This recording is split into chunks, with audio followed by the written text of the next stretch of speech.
राम दोस्तों, मैं आपका Ravi sir study of Jogi channel में स्वागत करता हूं।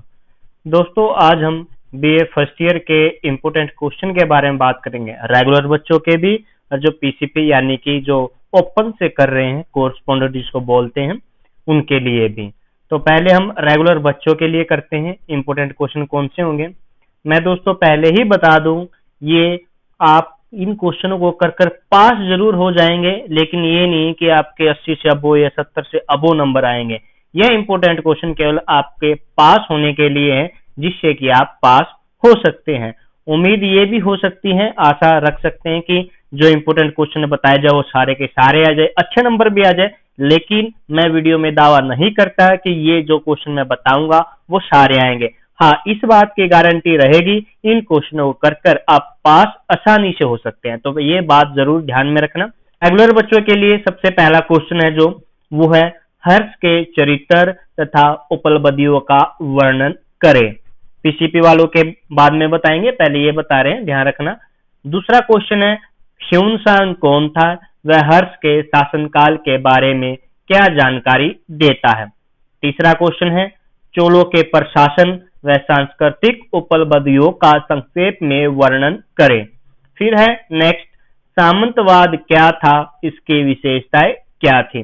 पांचवा क्वेश्चन है, महमूद गजनवी के भारत पर आक्रमणों के उद्देश्यों का विश्लेषण कीजिए तथा प्रमुख आक्रमणों का उल्लेख कीजिए। यानी कि उसके उद्देश्य और आक्रमण दोनों पूछ लेता है, कई बार केवल आक्रमण भी पूछ लेता है।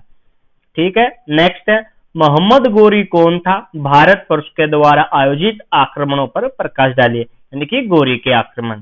फिर है, दिल्ली सल्तनत की स्थापना व प्रसार में इल्तुतमिश की क्या भूमिका है।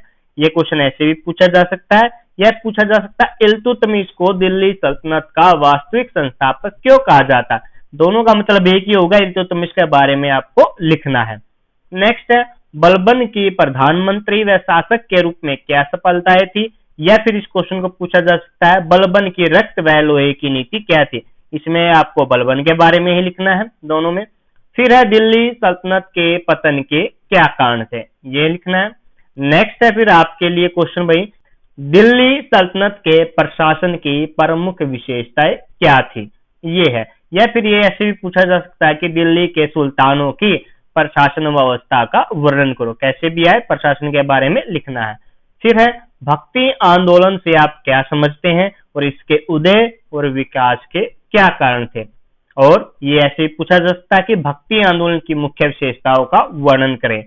उदय और विकास के कारण पूछे तो वही बताना है, और भक्ति से क्या मतलब है कि ये, और आंदोलन की जो विशेषताएं पूछे खाली तो विशेषताएं बताना है। यानी कि जितना क्वेश्चन पूछा जाए उतना आंसर देना है। और लास्ट आपके लिए, सूफी आंदोलनों पर एक निबंध लिखे, ये है। ये रेगुलर वालों बच्चों के लिए है। अब पीसीपी वालों के लिए करते हैं, जो कोर्सपोंडेंट वाले बच्चे हैं, ओपन से करने वाले बच्चे हैं।